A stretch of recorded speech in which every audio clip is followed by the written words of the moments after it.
Hi everyone. कहानियां सुनना किसे पसंद नहीं होता। हमारे जीवन में कहानियों का बहुत महत्व है, चाहे बचपन में वो सुलाने के लिए यूज करी गई हो या हमें कोई सीख देने के लिए। और हम सबकी भी कोई ना कोई कहानी जरूर होती है, और जब वो हमारी कहानी किसी और की कहानी से मिल जाती है तब एक नई रिलेशनशिप की शुरुआत होती है, एक दोस्ती की शुरुआत होती है। तो आज का हमारा सेशन इसी के ऊपर है। आज हम आपको एक कहानी सुनाएंगे। वो कहानी किसकी है वो आपको शायद कहानी के अंत तक पता चल जाएगा।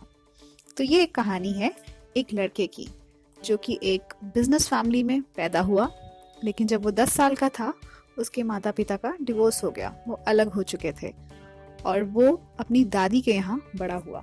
उसकी दादी एक बहुत ही डिसिप्लिन्ड और बहुत ही एथिक्स वाली लेडी थी, और वो हमेशा से ये बात जानता था कि वो अपनी फैमिली की लेगेसी को आगे लेके जाएगा। उसने अपनी स्कूल की पढ़ाई इंडिया से की और ग्रेजुएशन करने के लिए वो अमेरिका चला गया। वहाँ उसने इंजीनियरिंग करी और उसे एक बहुत बड़ी आईटी कंपनी से जॉब का ऑफर मिला। उस टाइम पे आईटी कंपनी से जॉब का ऑफर मिलना एक बहुत बड़ी बात थी। उसने वहाँ सिर्फ 15 दिन काम किया और फिर वापस इंडिया आ गया, क्योंकि वहाँ उसे अच्छा नहीं लगा। इंडिया आने के बाद उसके दादाजी ने उससे कहा कि अब तुम अपना फैमिली बिजनेस ज्वाइन कर लो, नौकरी छोड़ दो। उसके दादाजी एक बात पे बहुत विश्वास रखते थे कि अगर किसी भी इंडस्ट्री को ग्रो करना है, देश की मदद करनी है, तो हमें एक एम्प्लॉय सेंट्रिक ऑर्गेनाइजेशन बनाना बहुत जरूरी है, जहाँ पे एम्प्लॉयज का खास ख्याल रखा जाए। क्योंकि ये बात समझते थे कि कस्टमर्स हम तुम्हारे तभी हमारे लिए कुछ कर पाएंगे जब हमारे एम्प्लॉयज ये चीज़ फील करेंगे कि वो इस ऑर्गेनाइजेशन का पार्ट हैं। हम अपने एम्प्लॉयज का ख्याल रखेंगे तो एम्प्लॉयज अपने आप हमारे कस्टमर्स का ख्याल रख लेंगे। जब ये लड़का वापस इंडिया आया, उसने बिजनेस संभालना शुरू किया। तो क्योंकि वो एक फ्रेशर था तो उसने एक असिस्टेंट की तरह ज्वाइन किया।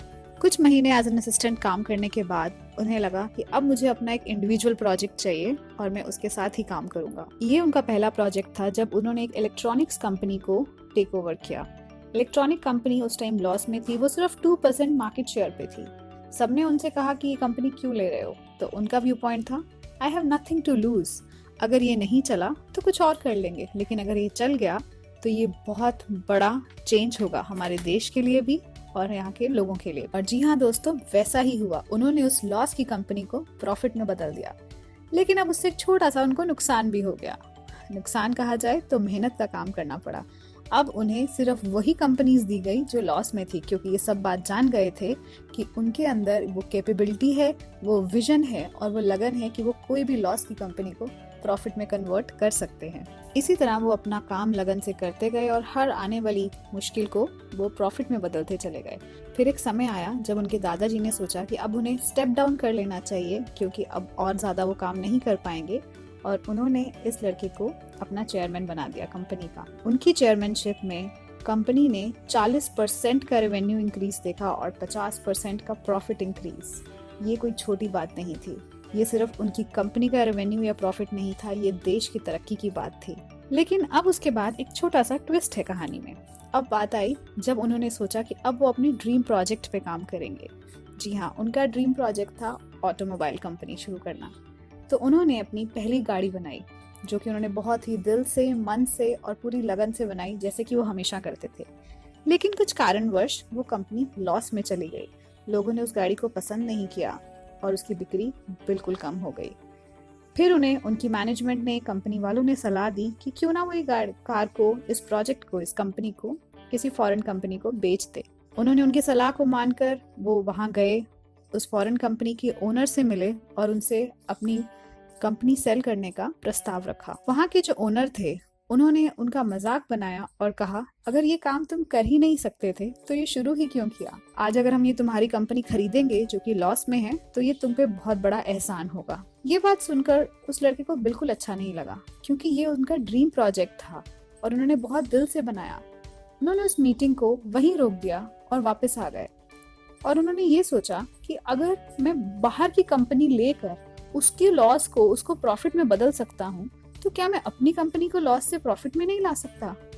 उस दिन उन्होंने डिसाइड किया कि आज के बाद वो अपनी कोई भी कंपनी किसी को भी सेल नहीं करेंगे। और उनका यही थॉट प्रोसेस उनको यहाँ तक ले आया कि उनकी कंपनी लॉस से प्रॉफिट में चली गई और उनकी गाड़ी को जो जो उसमें कमियां थी उसको उन्होंने ठीक करके बहुत ही बड़ी सेलिंग कार में कन्वर्ट कर दिया। जी हाँ, अब अपने इसी थॉट प्रोसेस के साथ उन्होंने लगन से, मेहनत से अपनी इस कार को उस काबिल बनाया कि अब उसे लोग पसंद करने लगे थे, उसे खरीदने लगे थे और उन्होंने उसे लॉस से प्रॉफिट में ले आए। अब 8 साल बाद वही कंपनी जिसके पास वो अपना सेल का प्रस्ताव लेकर गए थे, वो उनके पास आई और वो आज लॉसेस में थी। उनके सारे नए ब्रांड्स फेल हो रहे थे। तो इस इंसान ने उनके सामने ये प्रस्ताव रखा कि हम आपके 2 मेजर ब्रांड्स खरीद लेंगे। अब वो फॉरेन कंपनी के जो ओनर थे, अब वो इंडिया आए और उन्होंने इनके साथ मीटिंग करी और सब सेम था जो कि 8 साल पहले हुआ था। बस फर्क ये था, आज वो ये कह रहे थे कि आज आपने हमारी कंपनी खरीद कर हम पे बहुत बड़ा एहसान किया है।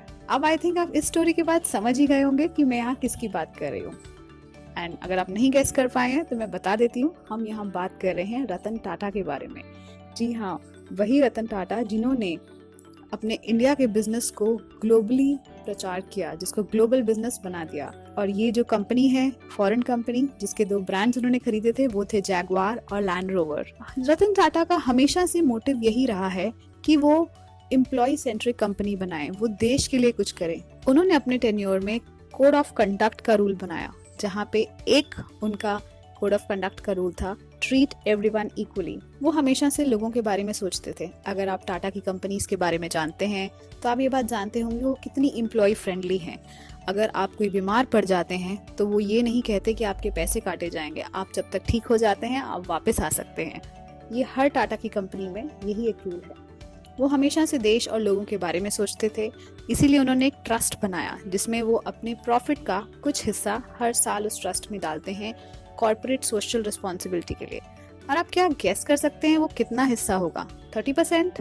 नहीं। 50? नहीं। जी हाँ, इट्स 66%। वो अपने प्रॉफिट का हिस्सा CSR में देते हैं। ये कहानी थी रतन टाटा की। आई थिंक हमें इस कहानी से ये सीखने को मिलता है कि हर इंसान हमारे जैसा ही है। सबके लाइफ में फेलियर्स भी आते हैं, अच्छी चीजें भी आती हैं, पर हार नहीं मानते। और ये एटीट्यूड कि we have nothing to lose, चल गया तो बहुत बड़ा है, नहीं चला तो कुछ और कर लेंगे। So with this thought, signing off and see you again. Take care, stay safe.